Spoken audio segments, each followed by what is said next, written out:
estimated possibly like a distance of 3/4 of a mile in a few seconds. Yeah, I would say 2 to 4 seconds at tops, 4 seconds.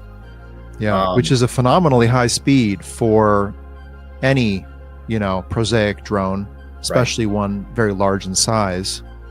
But where was the noise if it was a quadcopter? And how can a quadcopter cover that distance in that short a time without no noise and just not falling apart in the sky? It knew we were there. It was maneuvering away from us in a way that we couldn't get close enough to it, but it wouldn't leave the roads. It always paralleled the roads with us, and any route that we would take to try and, triangulate a position on it, it would somehow just move off in a different direction. So it was obviously very aware that we were there. A call came in, the deputy went out there. He actually had a guy who had a pretty expensive drone, and they tried to get that drone to go up and observe whatever these things were. And as the expensive drone went up to observe what these things were, it didn't fall out of the sky, it didn't crash, it was overtaken. His drone, he was no longer able to control it, and it flew away with whatever these things were, and he never got it back. After research and study, the drones that were flying over New Jersey in large numbers were authorized to be flown by the FAA for research and various other reasons. Many of these drones were also hobbyists, recreational, and private individuals that enjoy flying drones. In time, it got worse due to curiosity. This was not the enemy.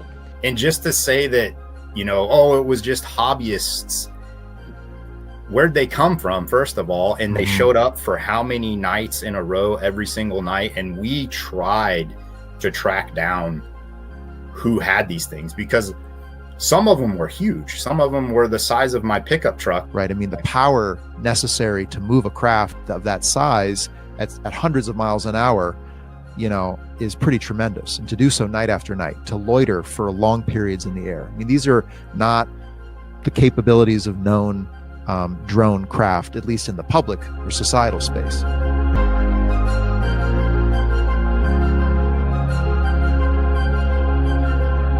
Hello and welcome to Emergent. My name is Reed Summers.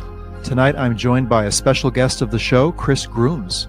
Chris is a highly experienced law enforcement officer who is currently the chief of police for the city of Ord, Nebraska. He also served as the deputy sheriff of Valley County, Nebraska. With a background that also includes many years of service in the U.S. Army, Chris brings a disciplined, strategic approach to public safety and the presence of drone activity. He has witnessed and responded to 911 calls about drones and their activity in 2019, 2020, and in 2023 through the present.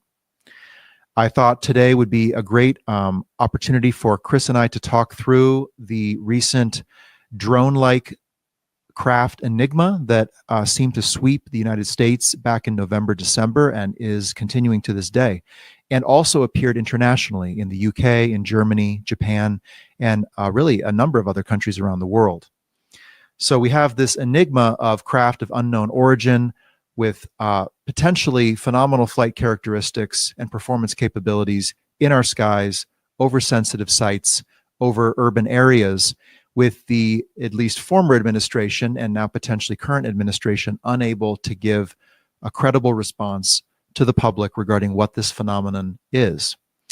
And yet at the same time, we have the risk of AI-generated fakes, misidentification, also potentially creating a situation that makes it even harder to assess what is really going on and leads to important questions as to how we verify footage and how we undertake credible observations of anomalous craft in the sky. So with that, I'm going to welcome Chris on the show. Welcome, Chris. Good to see you. And how are you? Thanks for having me.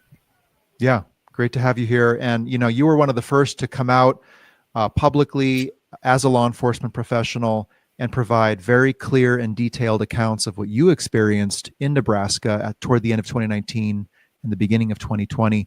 And I thought that was a very helpful, constructive set of communications you offered the public at that time of really phenomenal confusion as to what this drone mystery really was. So I wanted to have you on the show and kind of revisit the whole of what we have observed over the last 3 to 4 months and talk through your original experience as an observer, as a law enforcement professional, and then just step back and look at the potential scenarios at play and just talk about this problem of enigmatic craft, oversensitive sites, and over civilian areas operating in ways that we can neither fully detect and manage, and in ways that that law enforcement or the administration in this country at least is unable to give credible responses regarding. So with that, let's dive in. And so Chris, give us a little bit of your history and as a military professional, law enforcement professional. So about 2003, straight out of high school, I joined the military in the reserves.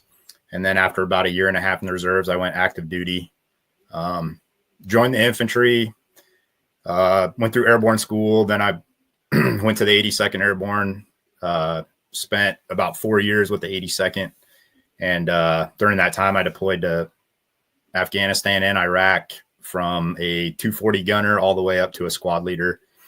And then I left the 82nd and did some other stuff. And then I ended up going up to Alaska and spent some time in Alaska as an infantry squad leader up there. Got medically retired in 2015. Came back home to Nebraska and got into law enforcement. Started out as a deputy for the Valley County Sheriff's Office. During that time, I did your typical stuff, patrols, search warrants, arrest warrants, worked some pretty horrific cases involving children. Became a firearms instructor, became a sniper for the department, went through multiple basic and advanced law enforcement sniper schools, became a defensive tactics instructor, taser instructor, all that stuff. And then I left the sheriff's office and took over the PD here in Ord, Nebraska as the chief. And I resigned from the chief job in December of last year to take a private security contracting job. So, wow. Storied career. And thank you for your service in all of those different theaters. Thank you. Yeah. So when you came forward, it might have been November, December of last year. Can you take us back to the original time of your observing anomalous craft in Ord, Nebraska toward the end of 2019? What did you observe, and what kind of patterns or trends did you observe in the variety of reports that came in? Well, obviously, a lot of it was just very odd, and most of it made no sense. And then when this stuff started flying around in New Jersey and over, in the UK, I was just like, holy crap, this is very similar to what we were seeing years ago. And in 2019, in December 2019, we were very aware of the stuff that was going on in Colorado.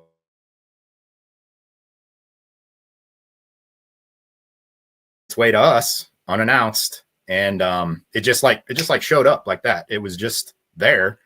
And we started receiving phone calls from our concerned citizens in Valley County and in Ord about, hey, there's drones out flying around. They're doing grid-like patterns. Some are shining lights. Some are blinking. So we started doing our due diligence and we started investigating. And it was just, after the first couple days, it was just call after call after call. Every single night, it would become around, some nights 7:30, other nights 9 o'clock. It was dark, obviously. It was wintertime.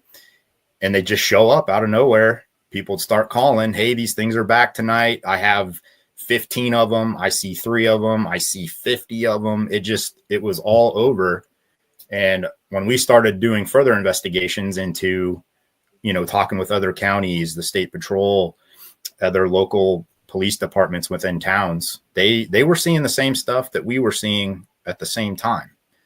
And, you can suggest that it's a hobbyist thing, and maybe some of them were, or you could suggest that it's a private company, but people don't realize that out here in Valley County or Nebraska, we don't have that type of stuff. And if there are a certain amount of drones, they're not flying around in the towns. They're out in the cornfields. They're out in the crops, doing that type of stuff.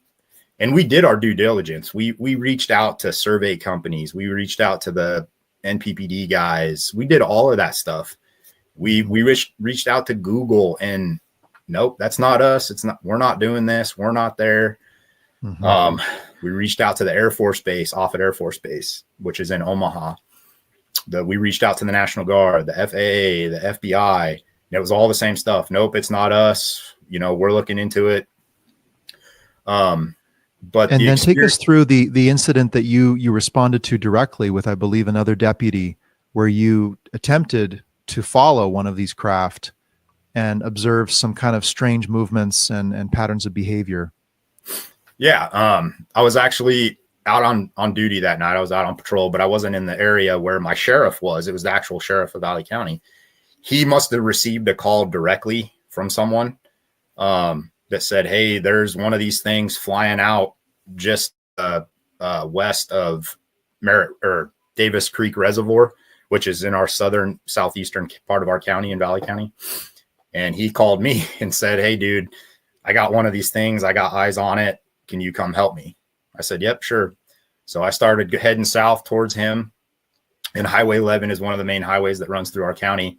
And Highway 11, you just get off one of the Ashton Avenues, the actual road that it's called. But you get off at Ashton Avenue, you cross another main highway, and then Ashton Avenue will take you to Davis Creek. So as I'm headed south down Ashton Avenue and I'm on the phone with my sheriff, I tell him like, hey, I see you. And yep, I see what you're looking at. And off to the southwest of our location was this thing flying in the sky. We couldn't really make out what it was because it was so dark. But we could never also get very close to it. I bet the closest we could get to it was maybe 300-400 yards. But it wasn't, it wasn't 10,000 feet in the air. It was right there. It was 60-80 feet. And was this like a luminous ball of light? Was there structure to it? If I recall correctly, it was a reddish green, like blinking lights, and they were both on opposite sides. But we just couldn't tell if there was a fixed wing or anything like that. There was just a reddish green lights, and they were kind of blinking. And I don't know if there was more lights and it was just at an angle where we couldn't see those. But as we tried to pursue it, we had to get off of Ashton Avenue and go down some gravel roads. Mm-hmm. It knew we were there. It was maneuvering away from us in a way that we couldn't get close enough to it, but it wouldn't leave the roads. It always paralleled the roads with us. And any route that we would take to try and, triangulate a position on it, it would somehow just move off in a different direction. So it was obviously very aware that we were there. We didn't have any of our overheads on or anything like that, but it knew we were there. And at one point I had come to an intersection and hopped out really quick to try and get my binos locked on it. And I just, the minute it must've knew that I was getting my binos out, because the minute I hopped out of my truck and reached back in my truck, it kind of skirted off in a direction to the south. Interesting. That's been reported by other observers that the moment they try to go and either get their camera or zoom in on a lens, the craft either disappears or makes some sort of evasive maneuver. I've heard that from others. And that was one of my questions was did this thing seem to be aware of you and the other deputy? Was it responsive, or was it undertaking some predetermined flight path? I don't think so, because when we would maneuver down a different road to try and get a better angle on it, it would move off in a different direction. So I just don't think it was programmed to move in a certain way. And what it was doing there that night, I don't know, because where it was stationed, there's nothing out there. It is dead, especially during the winter. Davis Creek Reservoir is right there.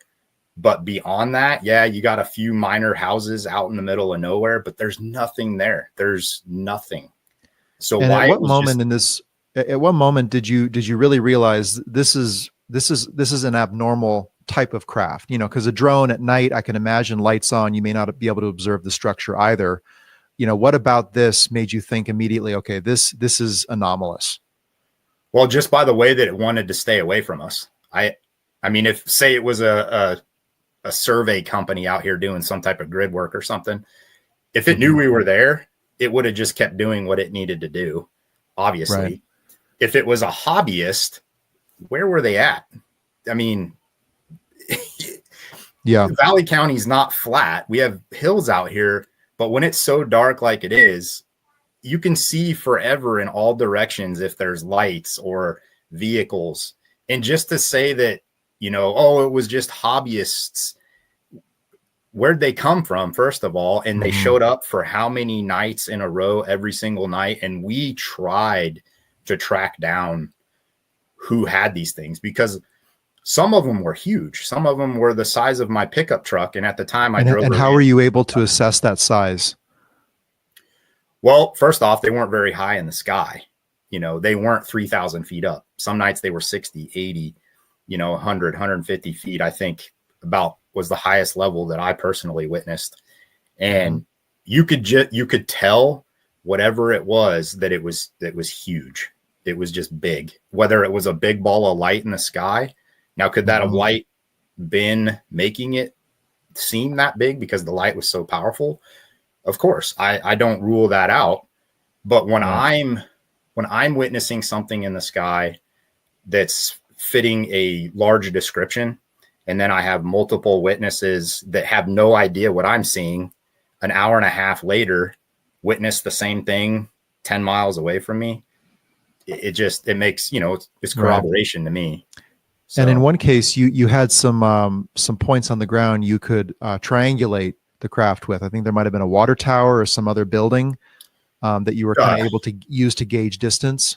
Yeah. So about a week later, again, my sheriff called me. This time I was actually at home off duty, but he was busy doing something else. So he called me and asked if I could go out. And I said, yeah, sure. So I got my gear on and hopped in my work truck. And the reason he had been notified through Region 26 was that this little town that's no longer in my county, it's in a different county. The town's called Scotia. It's a very small town. It's not very big at all. A couple hundred people. And they had been calling 911 from multiple different places in Scotia saying, hey, there's these things hovering around our town, just, on the outskirts, almost in like a circle or a V formation. And they counted upwards of 11 to 15 from multiple different callers. And that's when my sheriff was notified by Region. He was busy, so he asked me to go. I said, yep. Hopped in my truck. I started heading that way. And I come down Highway 22, which runs east and west in our county, and then Highway 11 runs north and south. And at one point in our county, Highway 11 and Highway 22 meet at a junction. Well, I pulled up to that junction, and North Loop would have been to my north about 3/4 of a mile. And when I looked to my left, I noticed the co-op building. And the co-op building's 100, 150 feet high. It has a big red light on top of it, so your small planes and stuff don't fly into it. And just to the right of it, or to the east of it, was this other big, bright orangish red light in the sky. So I made a note like, well, that's not the co-op tower. I looked to my right to check traffic. And then when I looked back left, that thing was right there. It was right in front of my windshield. Right. And that struck me. So you estimated possibly like a distance of 3/4 of a mile in a few seconds. Yeah. I would say 2 to 4 seconds at tops, 4 seconds. Yeah. Which is a phenomenally high speed for any, prosaic drone, especially one very large in size. Yep. And yeah, kind of where the highway 11 comes out of North Loop, and then Highway 22, come to that junction where the co-op sits. It's not directly in front of me. It's kind of off to my side. So being able to reference that light to the co-op tower and be able to tell that they were almost side to side, it's fairly easy to see that even at night, which it was. Yeah. But in that 2 to 4 seconds, when that thing, it was right there. It was as high as the co-op tower, no more above it. And if it was slightly below it, sure. But did you get the sense it was there? It was responding to you in this instance as well? I didn't get any sense that it was responding to me, but over the years of thinking about it, I felt like it was trying to get out of there. Just by how fast it was going. The other weird thing about it was as it blew by me, blew by me, I had my window down, and it had contrails behind it. There was two trails behind it. From where it was at in front of me, I could make out the contrails almost back to where the co-op was, and the co-op was right there. And as it went by me, I immediately tried to turn and head south towards Scotia because I still needed to get there.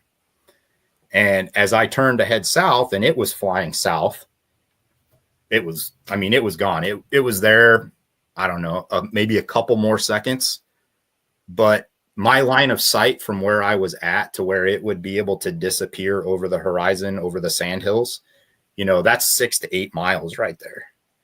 And when I had made it to the bridge to go into Scotia, that opens up even more. So your line of sight opens up even more, and it was gone. Now the contrails, could you describe a little bit more? Like, was it like a vapor trail? Did they linger in the sky, or were you able to observe that at that hour?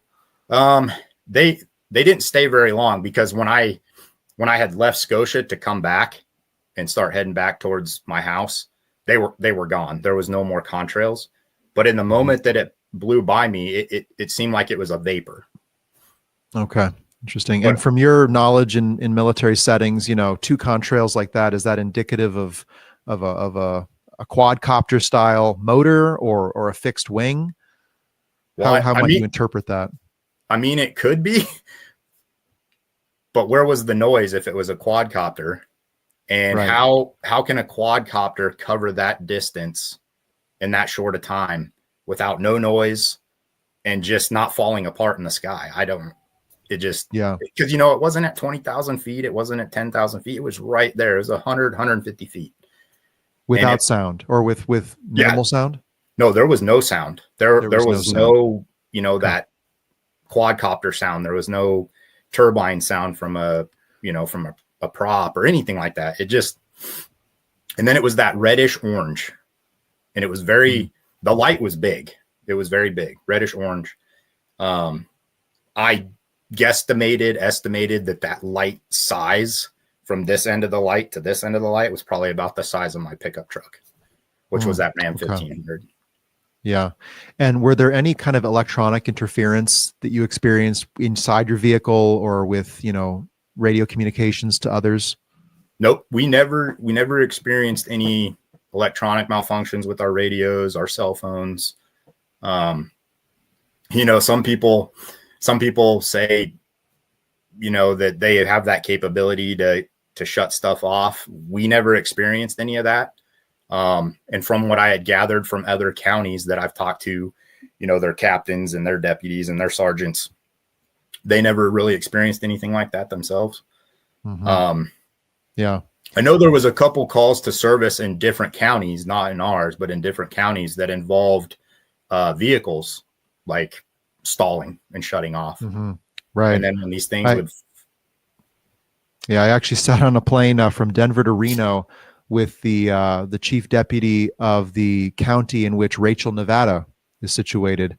And he told me some pretty wild stories. And he recounted on one night he was transporting someone from one prison facility to another dark road. And all of a sudden his vehicle turned off, his mobile device unworkable, right?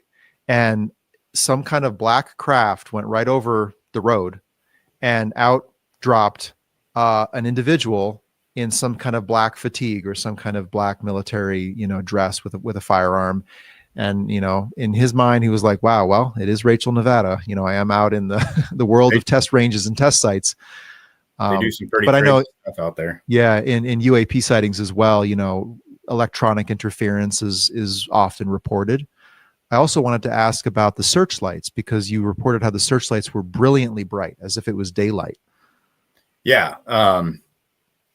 A sheriff from a different county to the east of me, to the southeast of me, him and I had some pretty good discussions recently within like the last year, but also back when it was kind of happening.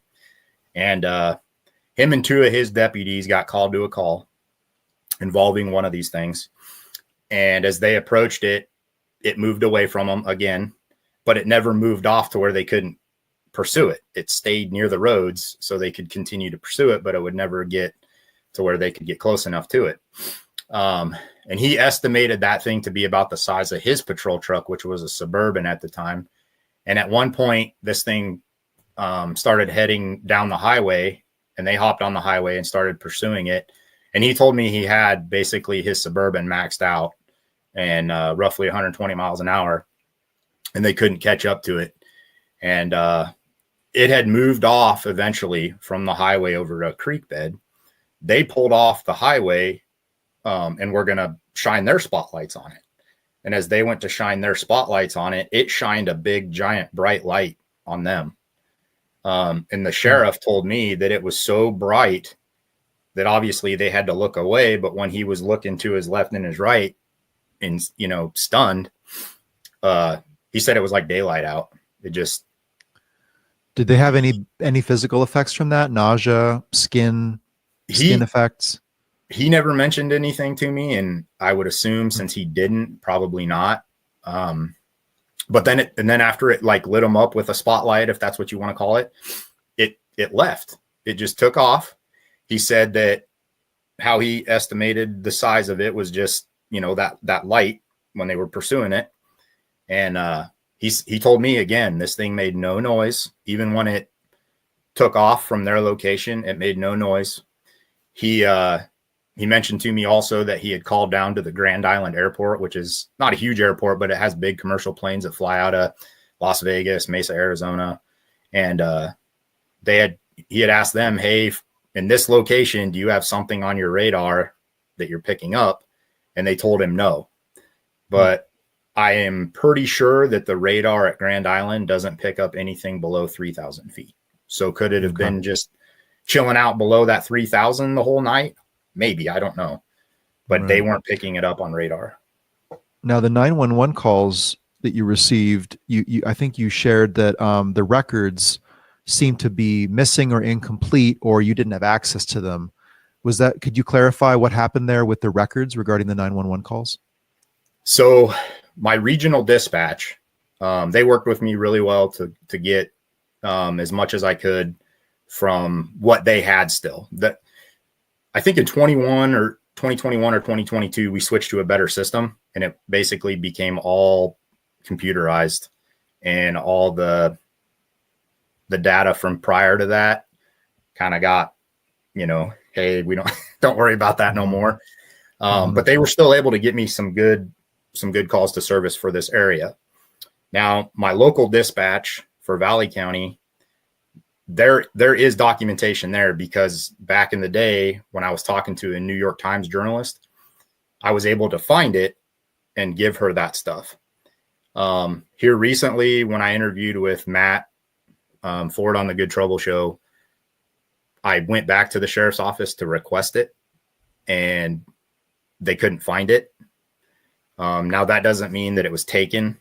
I don't see my right. They might have a data retention policy that, you know, made it inaccessible or sequestered information. Well, I think for the most part, just from the new updates of the systems and the old files being moved to what we called the dungeon, it could have ended up in there and they just overlooked it. The sheriff's office is full of good people. I don't see any nefarious things coming out of that. I think it was just they couldn't find it. But then from the other counties. Yeah. Oh, go ahead. Yeah, please go ahead. No, please. I was going to say the other counties that I reached out to over the last couple of years, they were all open to let me have, you know, their documentation. Obviously I had to get in contact with their higher ups, sheriffs, captains, that type of stuff. But they worked with me. They weren't afraid to let, you know, Nebraska know that, hey, yeah, this stuff's real. We looked into it. We were doing what we should have been. You know, they want to, these other counties, they want to know what it is, just like everybody else. That was actually my next question is, you know, after observing what you did and then also coming forward on the Good Trouble show and the webinar that you did with the UAP Disclosure Fund, have others reached out to you from law enforcement around the country? Have they reported anything similar, different? You know, what's come your way since you came forward? I haven't had any other law enforcement folks reach out to me personally, but you know, like the guys with the UAP Disclosure Fund, some of those guys are still in law enforcement or were. they were very happy and interested in reaching out to me. And I mean, personally, those are the dudes that I want to talk to anyways. Yeah. So, right. Other than that, like no mayors, no law enforcement, nothing like that has reached out to me. And if they want to, by all means, reach out to me. Yeah. We'll have your contact info at the end here please do. Did you, at any point, did you ever get a sense that you were being discouraged from saying what you had seen or talking to others who had seen what they'd seen? Any retaliation for coming forward? Nope. I have yet to experience any negative stuff from anybody. That's Nebraska's Nebraska's a pretty friendly state, whether you're from here or not, you're going to be treated pretty nice. And that's even with government around here. Right. I mean, yeah, I reached out to our previous governor. I reached out to our new governor. I reached out to our senators. I reached out to our congressman that's in my district. Did I ever get anything back from them? No. But did they ever discourage me? No. So glad to hear that. It's encouraging. Have you come across anything else in your research into this drone enigma that has given you any further clarity on the potential origin of these craft or their intent to do what they were doing? Anything that's come to light for you since? Well, I kind of figured this back in the day when it was happening, that if it was an adversary, as in China, Russia, Iran, that we were going to be in trouble, because that technology, first off, the logistics of getting something like that from the East and West Coast, or even coming up through the, Mexico or Canada, the logistics of being able to get large, giant drones, hundreds of them all through, coordinate. There's just no way that our adversary could do that. And not to put anybody down in New Jersey that's in politics or in the military or law enforcement out there, when they're talking about, well, we think it's coming from Iran, or we think it's coming from a submarine. That's good that they're having discussions. At least they're having discussions. So I'm not putting those people down in any way. Right. But what we were seeing in Nebraska in 2019 and 2020, I almost guarantee you is the same stuff that they were seeing in New Jersey, just by how people mentioned what it looked like, the size, showing up at certain times of the day, only operating at night, the time frame, that November, January, December time frame. So it could be the anecdotal stuff, but that stuff is still there. Right. Right. But I just don't think it's our adversaries. I just don't. Like based on your estimate of 3/4 of a mile transited, let's go conservative, in 4 seconds, that's 675 miles per hour. An object close enough with reference points on the ground. You're a trained observer, you're a trained sniper. You know what it means to look down a scope or through binoculars to assess the distance to target, right? And so for something to be moving in that way with that potential size, that's pretty alarming. Yeah, and the no noise. Right. The other thing I'll mention, when that large orangish red light, moved away from me, it almost paralleled the highway again. That's another thing that I keep bringing up, is they just almost paralleled the roads. When that thing disappeared and I started to go into Scotia, those 11 to 15 that were circulating around Scotia disappeared. So I don't know if they went away with the big looking thing, the big light, or if they flew off in a different direction, or if they shut their lights off. That I don't know, but they disappeared the same time the big one did. Yeah. Yeah. This coordinated movement between multiple potential craft, either in formation. Some have theorized that, they might be, there's a mothership theory, and then these smaller craft emerge from it or come back to it. But pretty anomalous activity. Is there anything else, in going back to everything you've witnessed, that stands out to you as important for the public to know as they kind of weigh what the heck is going on here? Well, I can tell you, in a different county, talking to multiple deputies over there, they had some pretty interesting calls, even more concerning than ours. A call came in the deputy went out there. He actually had a guy who had a pretty expensive drone, and they tried to get that drone to go up and observe whatever these things were.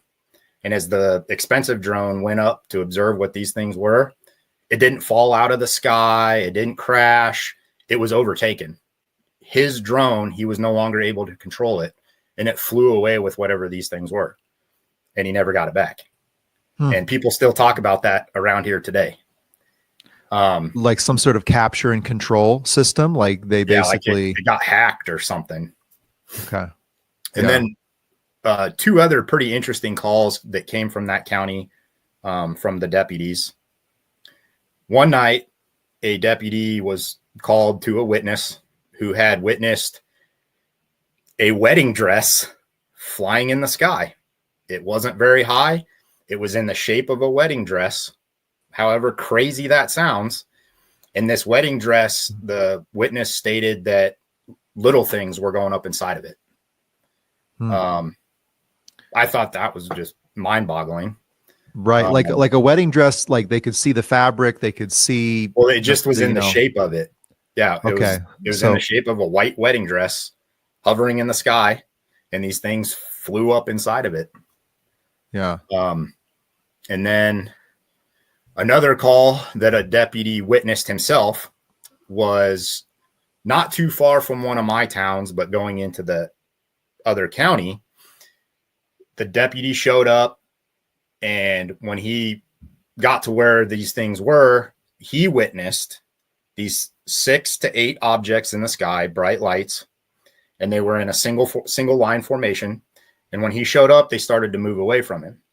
He got on the highway and basically paralleled them along the highway. And again, they stayed near the highway, and they weren't very high. It wasn't Starlink. They weren't thousands of feet in the sky. They weren't in space. They were right there. They were that 60 to 80 feet, 6 to 8 of them. Once they hit a certain spot in the sky, almost like they would go through a door.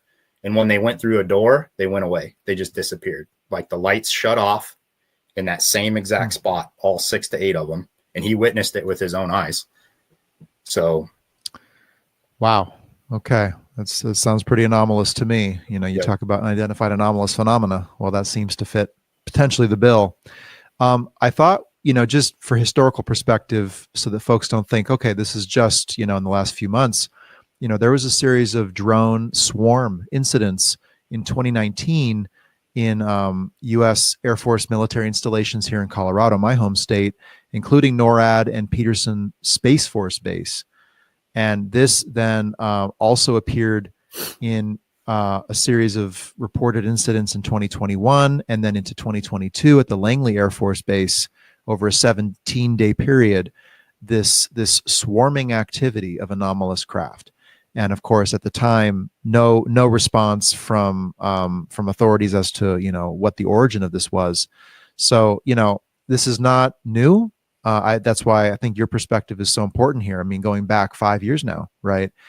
And then last fall, interestingly, right after the UFO hearing in Congress, where the 4 whistleblowers came forward with their testimony, 4 witnesses, and then right after the election and right before inauguration, we had this anomalous activity taking place, across the country. So, I think the timing of it, the fact that it's not new, but seemed to surge at a key moment, a political moment in this country at least, was pretty alarming.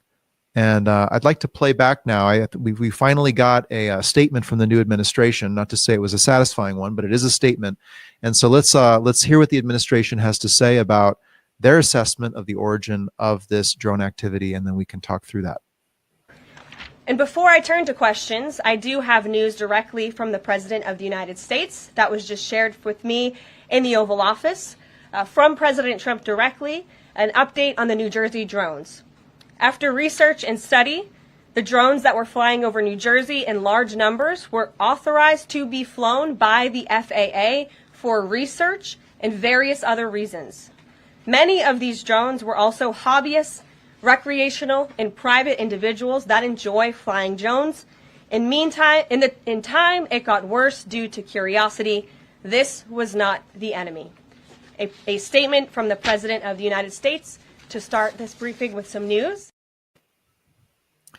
Okay, it got worse because of curiosity. Well, I don't know if things get worse because of curiosity. I mean, the public being engaged, observing, caring what's flying above their homes and their cities. I think that's very important. And of course, this set off a number of statements from other Congress people, basically using the mass hysteria, red herring and saying it's all misidentification, it's social media, it's things spreading there, which that's possible. There is, I'm sure, misidentification is definitely present in this. And, people might have been reporting a single craft multiple times, multiple reporting people. And so it seems like there's more in the sky than there might have actually been. So that's definitely possible. But to chalk it all up to that was a very non-credible statement, in my opinion. How did it strike you, Chris, when you saw that? Yeah. I voted for President Trump 3 times now. So I don't make it a political thing at all. I'm an American first, and I'm going to do what I need to do for the American people before a party or a person.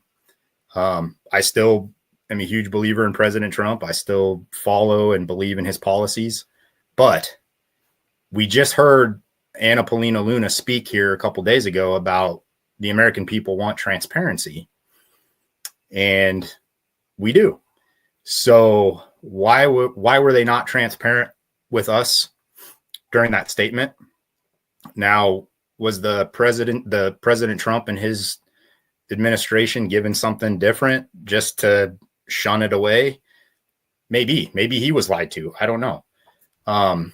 But the American people just deserve a better answer than that, to just, throw it in our face that nothing to see here. You were all crazy.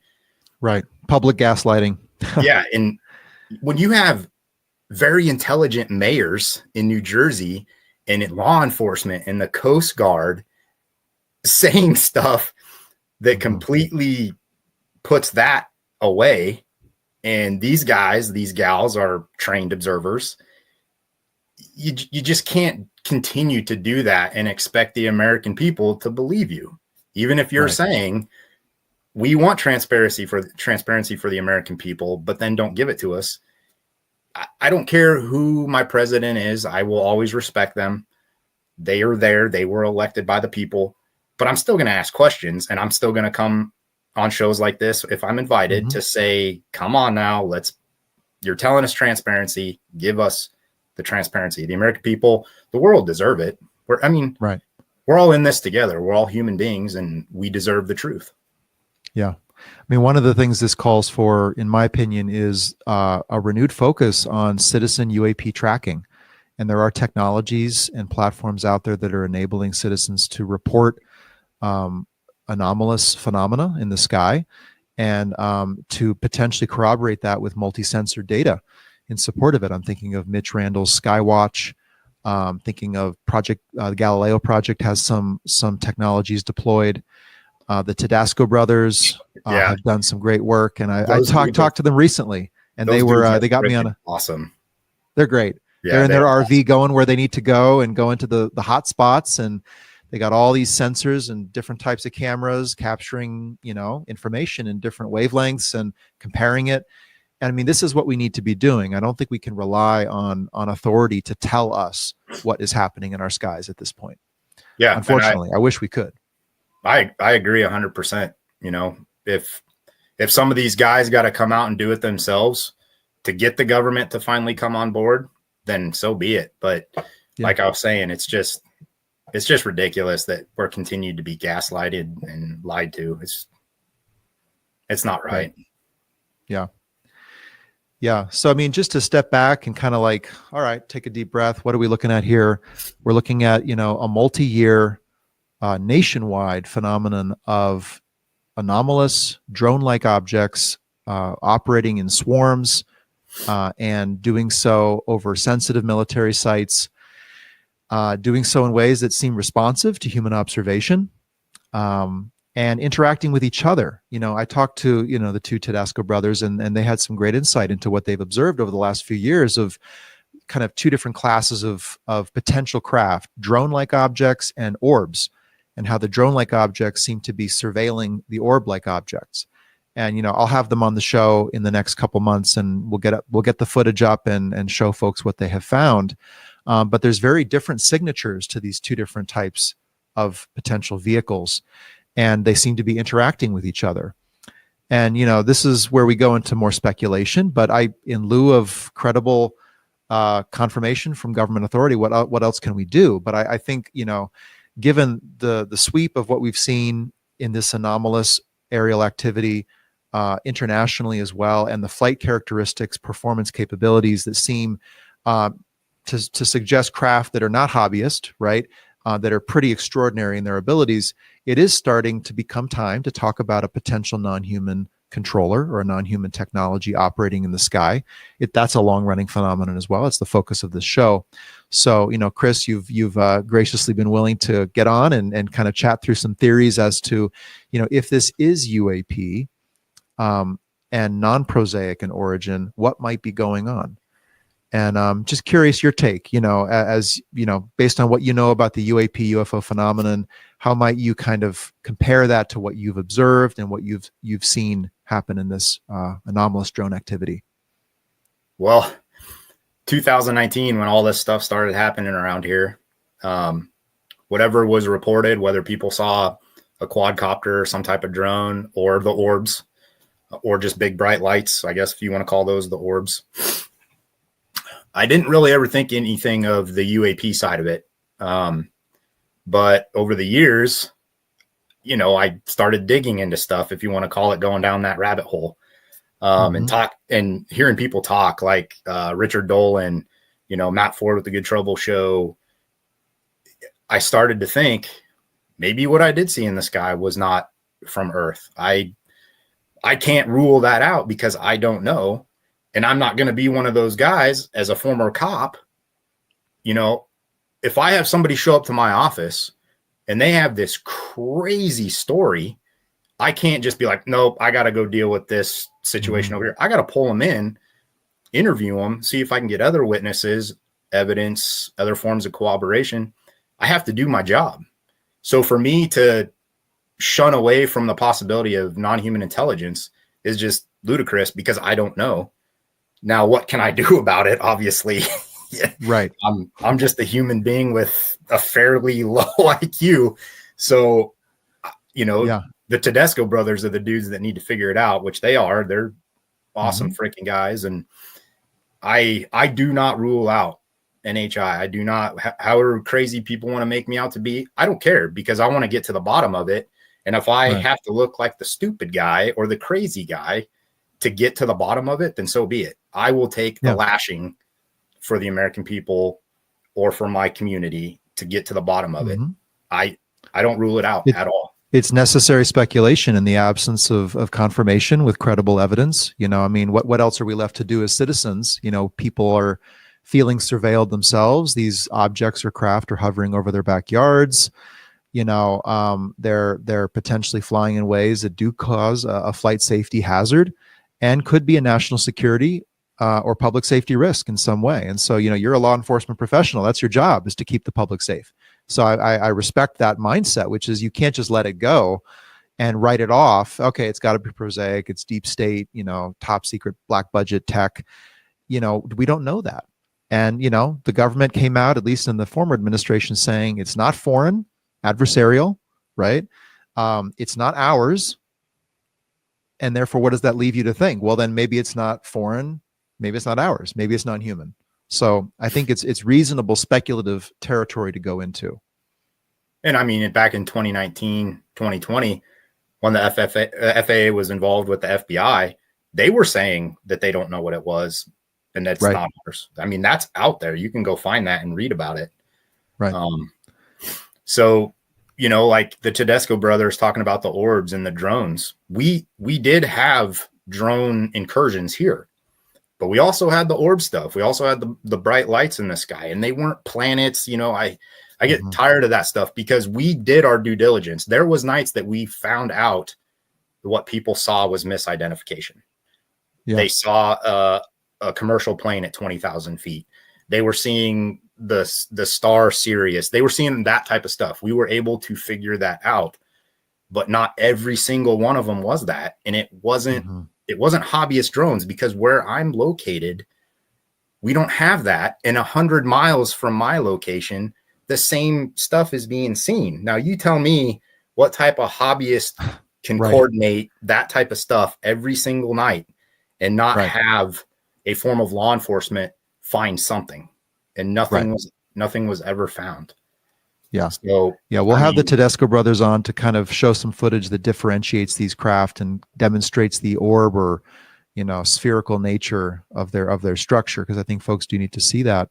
I've been told by people I trust and credible people that, in talking to some of the nation's best drone makers and technology companies, they don't know what this was. That when I heard that from people who had that actual conversation, that back channel conversation, I thought to myself, wow, if those people are stumped as to the nature of this, it's their business to know the entirety of the drone industry, all the technologies that are capable of being up in the sky. I also told that defense entities kind of showed up on the scene, brought their technologies to try to figure out what it was as well. So, they were on the scene trying to figure it out. Of course, some of the observations made suggested a transmedium quality to these objects or craft, which is, that's pretty interesting. I mean, if we don't know of hobbyist drones that can go in and out of the water or swarm around the water in ways that were reported and of structure or size, such of a small SUV, right? I mean, the power necessary to move a craft of that size at hundreds of miles an hour, is pretty tremendous. And to do so night after night, to loiter for long periods in the air. I mean, these are not the capabilities of known drone craft, at least in the public or societal space. Right. And I mean, in 2019, 2020, it's not 2024, 2025. It's 5 years ago. These things were loitering too for upwards of 5 or 6 hours. They'd show up at 7:30 and they'd bounce at midnight, 1:30. But we could never find out where they came from. They would always just appear, and we could never figure out where they went. And we did things with other departments to try and triangulate where they were coming from and where they were going. No luck. I mean, right. And so strange as well that even in the recent series of mystery drone activity, that kind of 6 p.m. to midnight seemed to be the time in which all of this activity showed up. Like, if no one was trying to hide anything, why not do it in broad daylight? It was almost as if someone was saying, we're gonna have this show up right at dusk. It's November, December, it's winter time, gets dark around 5 o'clock, at least in the Northeast, or maybe earlier, actually in the Northeast. But for someone to kind of orchestrate this appearance right at that point where direct visual observation is much more difficult. Cameras, smartphones do not operate well in low light conditions. That's another kind of indication as to some kind of intention to conduct this activity, but to obfuscate it generally, to make it known or visually seen by citizens, in large numbers, but not able to be captured in a way that would be conclusive as to the nature of who and what it was. So, very strange. If we can get into kind of the NHI scenarios for a moment, because I do think about that on this show, as those who watching know, I think it's important to just think through, what would be the scenarios of a potential NHI intent to conduct this activity in the skies as they have. And I'll just kind of think through this for a moment, and then we can chat about it, Chris. But, like I said, I found it very odd that this activity began right after the election, right after those the third series of hearings in the Congress, the third in 3 or 4 years, which were groundbreaking, the testimony provided and some of the evidence as well. And so here, this immediately shows up, I believe, over several nuclear-armed facilities in the UK, operated by the U.S. military. And then it moved over to New Jersey, and then it appeared in Germany, U.S. air bases there. And then it appeared on the West Coast, and all right up until the inauguration, the entry of this new administration. And I thought to myself, okay, I don't know if this is all UAP, but I wouldn't be surprised if there is some UAP presence that is making itself known in ways that might threaten the current or incoming administration, such that suddenly human actors have to throw up their craft to kind of cloud the skies and obfuscate this activity. So is there the potential that some UAP activity surged because of the incoming administration, knowing that they have intended to disclose the UAP phenomenon? That's been very clear and made very clear by multiple incoming officials, not least of which President-elect Trump. So, if that is their intention, is the sudden appearance of UAP in ways that could cause something of a catastrophic disclosure, is that a scenario at play? And is the threat of that one in which certain defense entities had to throw up their gear to kind of create a smokescreen that obfuscated that activity? Possible, I would say. Is it possible as well that this was being done to drive some kind of wedge between the government and the public, knowing that the incoming administration would not be in a place or position to come forward and disclose day one, which they obviously have not done or been able to do? And so now there's a wedge of distrust between the people and the administration. Is that part of what's at play as well? Is there some kind of intimidation at work where, the closer this administration gets to declassifying records on UAP and disclosing what is known about these craft, their controllers, and the possible non-human intelligence that is present, as they get closer to that, will phenomena like this suddenly appear to create a credibility crisis for government, such that even if they do disclose, people won't trust what they disclose, right? It'll be contested, it'll be seen to be a conspiracy, and so forth. So, as I kind of weighed this in my mind, Chris, I went back and forth, okay, is it us, is it them? I'm sure some of it is us, I don't doubt that. But is a little bit of their gear up in the sky as well? And if so, is there a human response to try to either counter that or to obfuscate that from the public, or to manufacture a crisis that the new administration has to deal with on day one that they would not be in a position to deal with? So it's kind of some of my thinking on the scenarios of NHI activity that might be at play. Yeah, I can't say yes or no to any of it because I just don't know. And as far as the UAP subject goes, I'm fairly new to it, diving pretty heavy into it since 2019, 2020. But just listen to some of the pretty good dudes out there that have researched this for years, and they can put that data together and that history together. If it is NHI, it's clearly been here a long time. Mm-hmm. If I am going to make a statement about that type of stuff, then I think they've been here a really long time, and they're just so advanced and so intelligent that they're just going to show up whenever they want. Right. And they're going to show us that they're here whenever they want. Mm-hmm. Yeah. I mean, that's part of the, what do they call this? I'm thinking of military term I can't pull up. But it's part of the power that they wield, which is to show themselves when they wish to, and to do so en masse or selectively. And, there's not much government can do to stop that. And, that's a continued concern. They've, whatever this presence is, it is operating in a state of covert operation and secrecy. And to my knowledge, from everything I know about the phenomenon, I don't believe the NHI want disclosure. So if we have an administration that wants disclosure, I think that could create some kind of kinetic confrontation between these two competing intents. And, we all know disclosure would be a powerful event, potentially unifying, potentially dividing, potentially very destabilizing to the state of affairs in the world and the balance of power.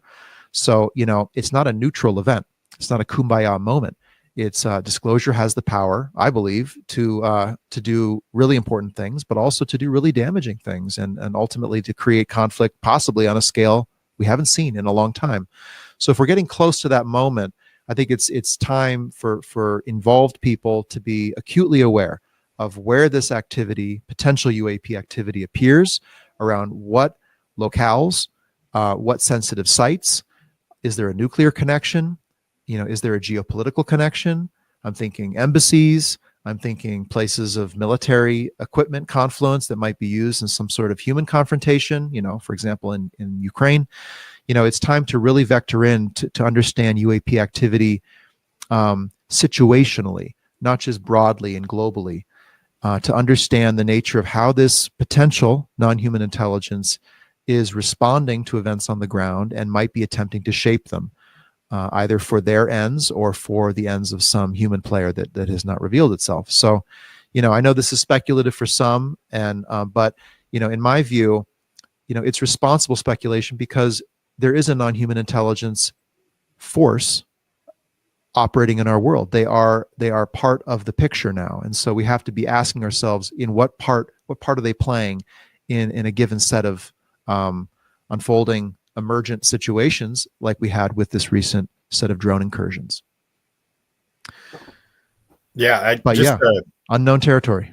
Well, just if you think about David Grush coming forward, Lou Elizondo, Schellenberger, Jeremy Corbell, George Knapp, all those guys talking about this stuff, it's been here a long time, whatever it is. So clearly, if this is NHI and they don't want disclosure, I obviously know why they don't want it, because humans can be crazy, and look what we do.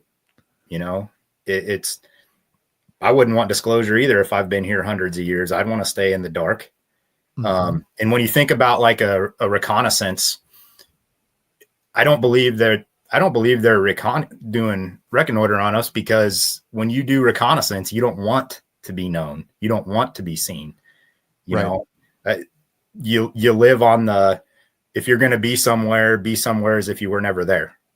Mm-hmm. That's what you do. And I don't see that side of it. I don't see them reconning us when they're showing up as orbs, or they're showing up as a disc or a triangle or whatever. That doesn't make any sense to me that they would be reconning us. But at the same time, if they are reconning us, maybe they are doing it out in the open because they just look at us like these crazy ants running around. They couldn't do anything to us anyways. I don't know. I'm not them. I can't think like they can. I don't know what they would be thinking, but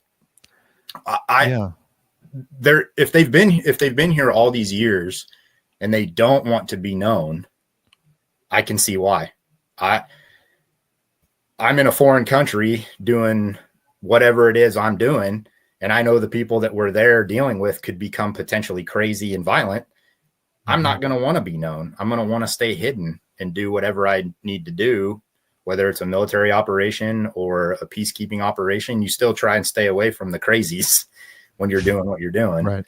So they certainly have the capability to do so. I mean, speeds estimated up to 46,000 miles an hour in some UAP cases. I mean, that's almost faster than I believe the human eye can perceive, and that's just speed, let alone the ability to cloak, or to travel transmedium, to reside in the ocean. So there's lots of ways to remain hidden. But I think it's logical to think that whatever this intelligence is, it understands us to some degree. It's probably studied us, our human responses, possibly our biology, neurology, possibly everything about us. So, when they make a mass appearance, they know what's happening. They know how we're responding, and it is some kind of show, whether it's a show of presence, a show of capability, a show of force. And it has an effect, and it's having an effect to either alarm citizens or to cow the government and make the government feel, inept in the ability to match this technologically. And so, they know that they can destabilize affairs on the ground at will. And so, there's kind of, though we don't know their full intent, there's a haunting nature to this, which is, the level of power they have to control the narrative and to determine how we perceive them is just astronomical, whether they choose to use it or not. So, I think it's vulnerable times when, everything humanity, knows about this phenomenon is either deep within the halls of government and the defense industry, or it's in a UFO community that is still trapped in these, feedback loops and this self-licking ice cream cone dynamic of, trying to pursue evidence without assessment, without hypothesis, and therefore we don't get the evidence we need to verify the hypothesis or generate a better one. And so that's in some kind of eddy, and the public is just can't can't interface at all for a number of reasons, not least of which is the ridicule factor and the disinformation that's been underway for so long. So we're in this kind of, between a rock and a hard place. And there's this unknown set of entities in our world operating in ways that we can't track or manage or mitigate. And so I think, we're going to see in the next few years, that impasse break through in some fashion, whether that's disclosure or, it gets swept under the rug for another decade, and is suppressed in some fashion. So I'm not sure if this recent drone activity is a sign of how that's moving, but I think it is yet again another symptom of the state of the enigma that we have been unable to unravel over so many years. I can tell you whatever was going on in New Jersey and in the UK, the people are ready. The world is ready. The governments aren't, whether it's ours or a foreign government. We as a society, we're ready, whatever it is, whatever the technology is, if it's NHI or some new advanced technology, we're ready. The government's the folks that need to get on board, whether that's the intelligence community, the White House, the federal law enforcement, whatever it is. Maybe it's all of them. I don't know. But America's ready for this stuff. Being put as a bunch of children and we don't know what we're doing. If that's the case, and that's how the government thinks of us, as we're just these measly little children, why are we paying taxes? You know what I mean? They're in their position and doing what they do because we pay them. We give them the money to do what they're doing. And it's just not fair to keep it from us and say, oh, society's not ready for this. Right. Those measly little middle-class Americans, right. That might be part of the manufactured narrative, is societal ill preparedness or ontological incapacity to handle it, or religious incapacity. And I agree with you, Chris. The people I talk to, and I talk to a lot of folks on this issue, people are not only curious, but they're open. They want to engage. They can entertain a universe in which we are not alone. It's not that much. I do think, however, though, those in government and the defense industry and the deep state, if you want to call it that, I'm sure they're pretty smart people, and I'm sure they're keeping this secret for reasons. I won't call them reasonable reasons or justifications, but there's probably pretty good reasons. It's probably whatever they have discovered or come in contact with is either tremendously powerful, profitable, or potentially dangerous. And they have not figured out a way, or have figured out ways to keep it secret for a variety of reasonable ends. And so I think as we come to terms with this, we need to know what that is. What is the nature of the disclosure itself? What will it reveal? If it's a phenomenally hard reality, how are we going to interface with that as a society? If it's tremendously profitable or will tip the balance of power in the world, which itself would create great hazard and potential conflict, we need to suss through that side of it. So, as citizen observers, I think we need to really think through the scenarios at play. The phenomenon is intelligent, which means it has intent. It's engaging with us, which means we're in relationship with it and have been for longer than we know. And, to understand the nature of intent and relationship is going to be important in this, versus just to kind of imagine this as a grand awakening to the universe. I'm sure it can be that, but it's also going to contain other more difficult, more pressing matters that we have to deal with that will be inherently challenging. So, if there is, you talked about the profitability of it. I think, was it yesterday or the day before, I read an article about some group on Wall Street bringing about the ETF. Reverse engineered technology ETF. I'm like, what more do you need for profit then if they're actually taking that serious? There's obviously something there if those guys up at that level who are willing to spend money, make money, are willing to bring this out and even make it, national news. There's something there. So the profitability side of it, well, it can obviously be controlled in a way that people are going to make money. And then, that advanced technology, I get it, trying to keep it national security and not letting our enemies get it. Yeah. I don't want China or Iran or Russia getting that stuff. I prefer that we are the only ones that would have it. But at the end of the day, if it's NHI and it's some other life form out there's technology, at the end of the day, it's not our technology. It's not ours. So to think that the government or private contractors can hold it themselves and not give it to the people, it's not even theirs. So why do they get to decide that on that technology? Right. There's probably forms of that technology that they could let us have that would better America, that would better the world, whether that's free energy, some new form of fuel, or some new weapon system. If we're going to build weapons, well, there you go. I mean, that's part of the problem is the weaponization of these technologies, and the fact that, you know, we may not want Russia or China to have it. I can guarantee you they do.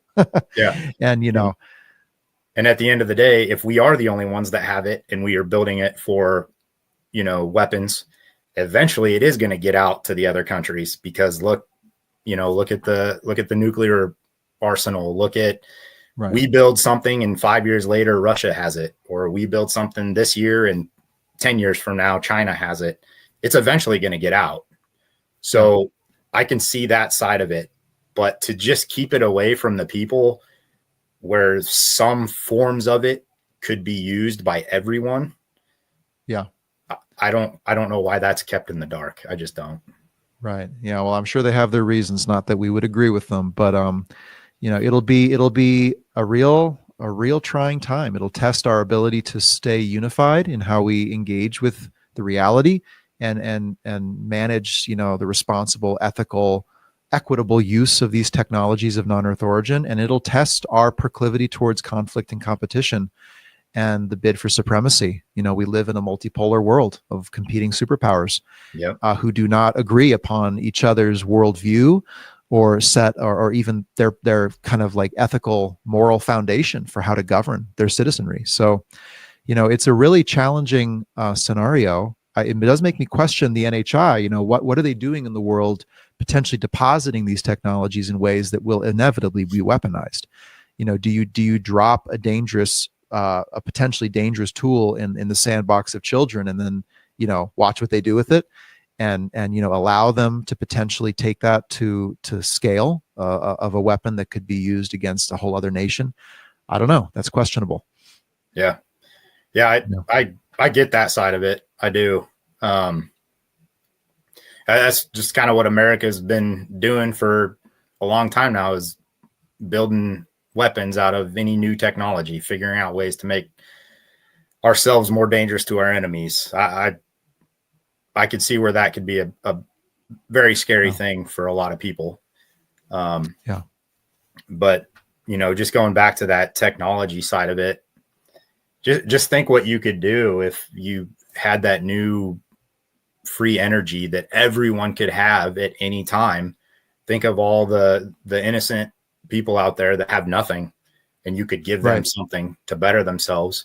And I don't care. I mean, the strange thing, we already have renewable energy that could be deployed at scale to help them, and still we do not do that with that technology that we've indigenously developed. So would we do it with exotech? Would it be distributed in that way? Would it make the deserts bloom and heal the climate crisis? You know, who knows? I mean, whoever deploys it at scale will become tremendously powerful and tremendously wealthy. And, you know, wealth and power are their own force, independent of the nature of what brought them about. You could be, you know, made wealthy by a highly beneficial form of technology and use that power in highly destructive ways, independent of that technology. You know, so yeah, quite the nexus of issues and challenges that we will be faced with as we go into this new arena. Yeah, there's a lot of good people out there that are trying to get to the bottom of it. No, you know, obviously you, Matt Ford, Richard Dolan, Lou, you know, the UAP Disclosure Fund, the Tedesco brothers. Those dudes are awesome. But you know, I'll pass on the love when I see them next. You know, even like Leslie Kane with the New York Times. You know, she's been doing this a long time. I still reach out to her once in a while just to say hi, because she's doing work that other people don't want to. And she's she's freaking badass because she don't worry what other people think. She's going to get to the bottom of whatever it is and bring the truth out. And those are the people that I want to follow because I know that they're working for us to get the truth. Right. Yeah. I mean, contact is a calling. When you see people like this committed, dedicated for decades, writing those articles, taking the professional hit, putting their face out there, their name, that's not nothing. And I respect those people immensely. They have brought us to where we stand today. So hopefully others can feel that moment brewing and the fact that they need to be involved. This is part of the future of the human species. It's being written now. They need to be a part of it. And, it's going to take individuals impassioned by that calling and giving what they can give in the ways that they can give it to get us down this road. Yeah. Yeah. I appreciate them being there because, I never have dove into this stuff until what we were seeing in 2019, 2020. And I started researching it and listening to like Jeremy Corbell and George Knapp and Matt Ford and those guys. And I'm just going, holy crap, this stuff it's here. It's real. There's something to this. Is what I saw possibly what it was? It was that maybe I can't rule it out, but I don't know where to go with what happens next, but I do know whatever does happen next, I'm probably going to be going, I already figured that was coming, right. I'm not worried about it. Right. Yeah. It's in the system now, but I mean, you became what sounds like a firsthand observer or a firsthand witness, I should say, of anomalous phenomena. And, many, many other people are becoming witnesses to that right now with this activity in the skies. And so, how do they approach this logically in a grounded, cautious way and, engage with the evidence and come to some kind of assessment for themselves in a way that's constructive for society and for themselves personally? This is a question. Well, Chris, it's been great chatting. Thank you so much for everything you've done to bring attention to this issue and to bring this into the public awareness. It's not nothing to come out as a law enforcement professional and put your name on, mysterious drones, UAP, topics like NHI. So I respect it and I appreciate you for it. Yeah, thanks for having me. Appreciate it. And Chris, is there any link to yourself or any way that you want to be connected to the audience or I don't share as we begin to close up? I don't have social media really. I have LinkedIn. That's about it. As far as Facebook, all that stuff, I don't have any of that. I prefer to kind of. You're a lucky man. If people reach out to me, I'm not going to shun them away. I'm going to do the best I can to answer questions or stay in contact with them. I'm not hiding from people. I just prefer to be myself and do my own contribution thing. Where it needs to be made. Yep. Yeah. Well, good. Well, great, Chris. Well, thank you so much for joining. And as we wrap up this episode, I want to thank you for being with Chris and I and examining this continued issue of anomalous drone-like vehicle activity in our skies and our oceans. I think there's going to be many opportunities to get engaged, whether through citizen science, citizen tracking and detection efforts, or simply through citizen disclosure of what you, as someone involved in this field and having been exposed to the evidence that substantiates it, what you know and what you can inform others regarding. So I encourage you to get out there, have the UFO conversation, bring up this topic of anomalous vehicles in our skies, see what people think. How are they interfacing with it? What kind of assessments are they making? And how can you bring forward logic and reason and evidence and real human observation to help them think through it further? I think people need that. Otherwise, it stays an enigma, and human authorities won't talk about it credibly, and people don't know what to think, and it further disturbs, the kind of social fabric that we all thrive within. So, the UFO issue needs people engaged in having the conversation. So, I love it when I hear that people are doing that. With that, I want to thank you again for being here, and we have a number of exciting shows up ahead with great guests. I will be back with you in about a week's time, live, with some important information and perspective on decoding NHI intent. I have felt necessary to bring my 8-hour course and my 3-hour lecture into something of a 1-hour live stream. So I look forward to bringing that forward to you on the next episode of Emergent. And with that, I will say good night and good luck, and I will see you down the road. Thanks, everyone. If you're tuning in for the first time, make sure to hit the subscribe button, like, and share this show with others. Get other people involved in this emergent conversation I hope to be having regarding non-human intelligence and UAP. What happens when we come to terms with the fact that we are being engaged by a non-human set of intelligences today in the world? It's a vital conversation, and there's so many dimensions that we need to be touching on, and I honestly really hope to get more people in the space exposed to this topic matter and thinking through the phenomenon in a logical, cautious, and grounded way, but empowering people to come to their own assessment of the nature of the phenomenon and to better understand it both for themselves and for the collective good of humanity. So with that, thank you for being with me on Emergent. It's been an exciting ride so far, and there's a lot more to come.